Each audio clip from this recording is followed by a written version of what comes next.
G'day legends, it's Jai, that Aussie metal guy here. Before we get stuck into another great interview brought to you by Crannk.com and thatmetalstation.com, don't forget to hit the like and subscribe, and that way you can keep up to date with all the best music and interviews from all over the world.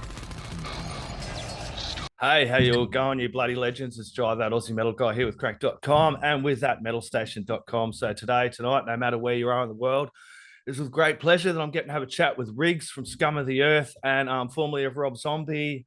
Their latest single, Ziggurats of Mesopotamia, is an absolute ripper. Riggs, cheers for joining me, man. Yeah, thanks for having me. Absolute pleasure, man. I love your music, man. I was always a big fan of Rob Zombie, so when you jumped over and started Scum of the Earth, man, I was really excited. Followed you through the last few years, man.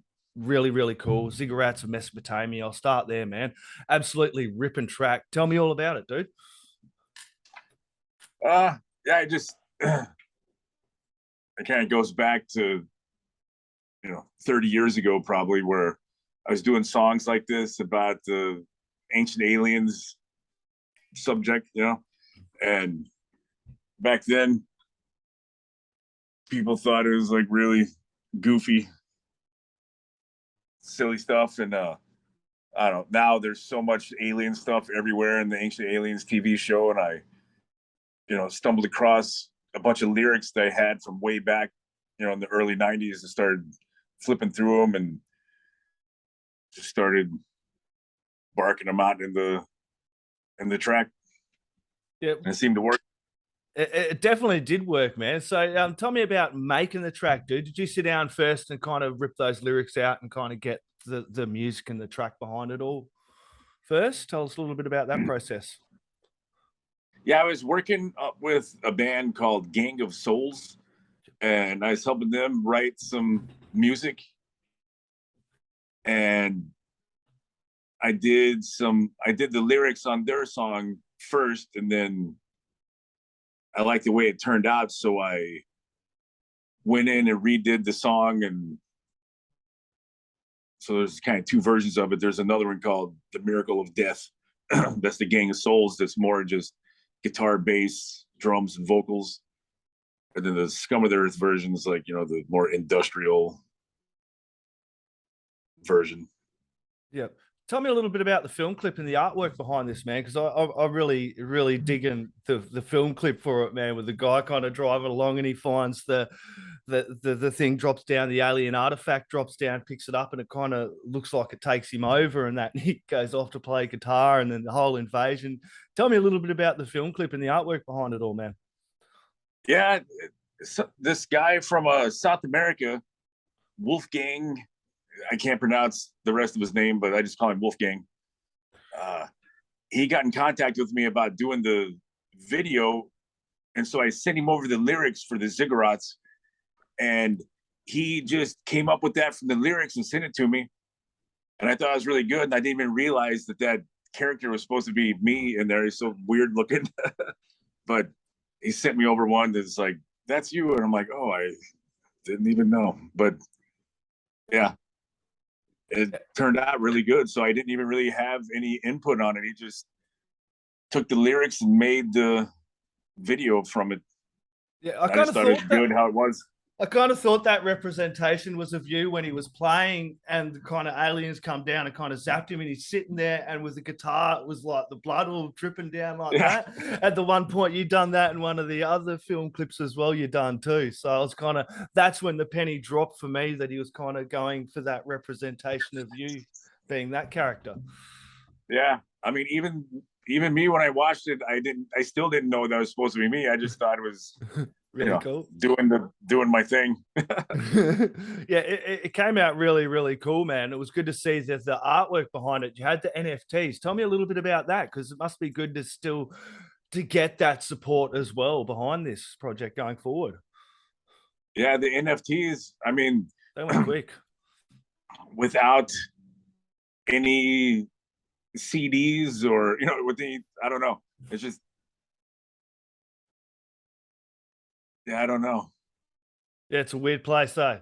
It's a weird time to try and get that support and like attack these different angles to try and work out how to get the fans along behind you, supporting you going forward. Because making music ain't fucking cheap, you know what I mean? And like you said, it's hard because there's not as many CDs. People are more about the digitals these days, so it's a little harder to get, you know what I mean, the physicals with the CDs and everything behind it out to people. Yeah, I mean, people are going crazy with those NFTs. You know, Yeah.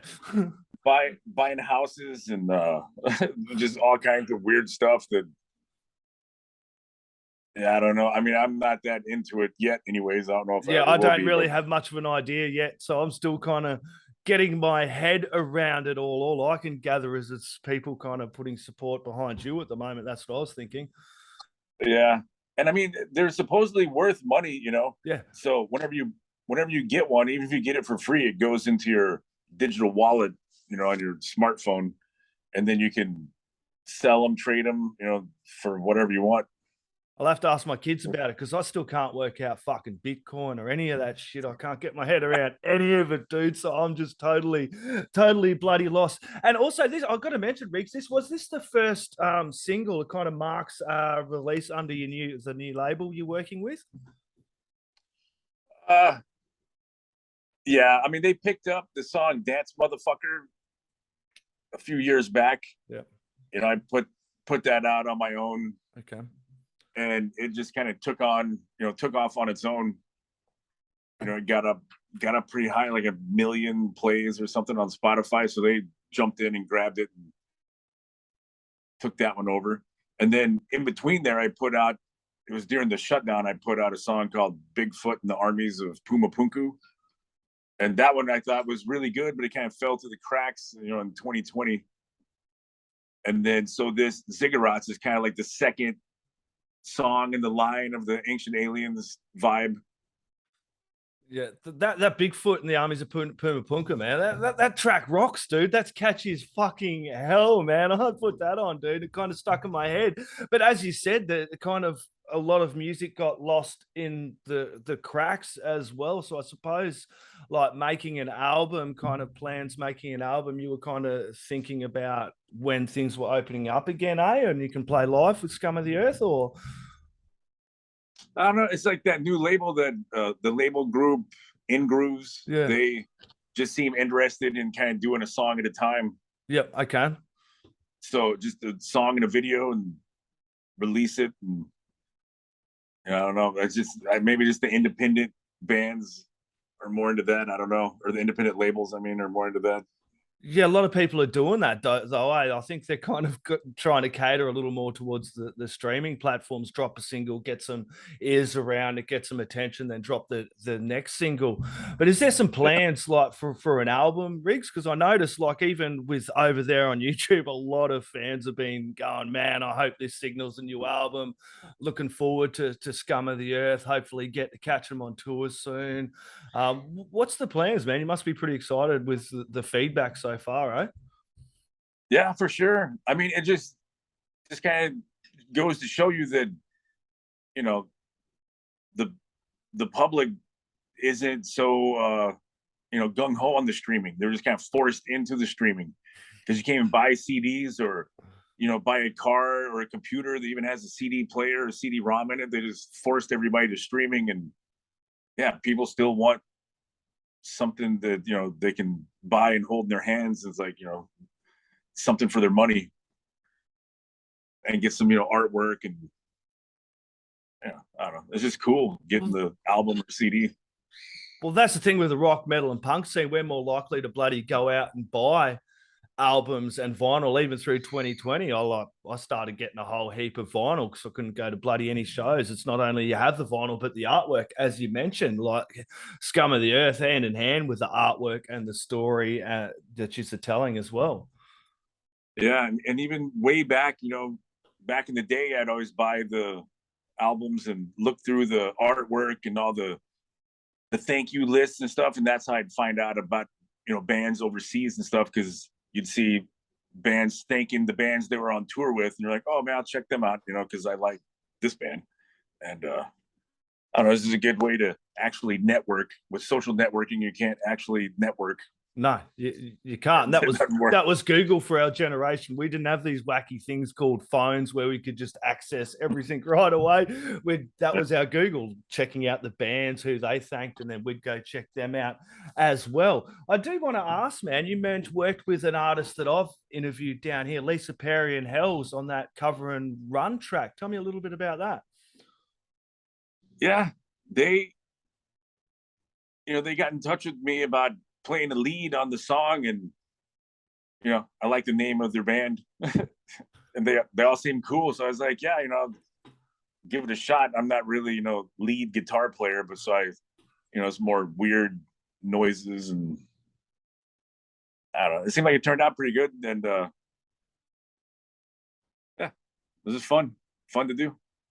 Yeah, definitely a lot of fun to do. So what's next for Scum of the Earth, man, after this? What have you got on the agenda? Can you say much of what you got planned next? Another single or Yeah, I mean, they're talking about going out, trying to get us out on tour, awesome. At least a short run in the end of October. It's getting close to the midterms again, so that's usually when all the insanity starts with new terrifying things that keep everybody in their home. So I don't know. We'll see. The monkeypox, I don't know if that's going to be it, or the murder hornets are going to come back. Yeah, but we'll try to work it out for the end of October if possible. Yeah, that's the thing. It's like, fuck, everyone's like so scared at the moment. I'm just at the point where I'm like, I'm going to shows, man. I don't think I care. You know what I mean? I've double vax, done everything the government's told me. I think if we all follow guidelines and just get along to these shows, we really need this scene to be going again. Like, we can't just sit at home and lock ourselves away and go, oh, fucking monkeypox, flu. It's there's always going to be something else, but we need to get along to these shows and really support the scene, stay safe, and support this live music industry. Yeah, no doubt. I mean, we all made it this far. Yeah. Maybe if everybody turns off the news, that Yeah, that's there'd be nothing to be scared about. Turn off the news and turn on some Scum of the Earth, man. Latest single, Ziggurats of Mesopotamia, is an absolute ripper. Everyone go out there, get it, put it in your stereos, crank it really bloody loud. Riggs, this has been an absolute pleasure, my friend. Do you have any last words, shout outs, or thank yous you'd like to add in there? No, thanks for having me. Much appreciated. Absolute pleasure, my friend. You have a lovely evening. Cheers, mate. You too, man. Bye. Cheers, brother.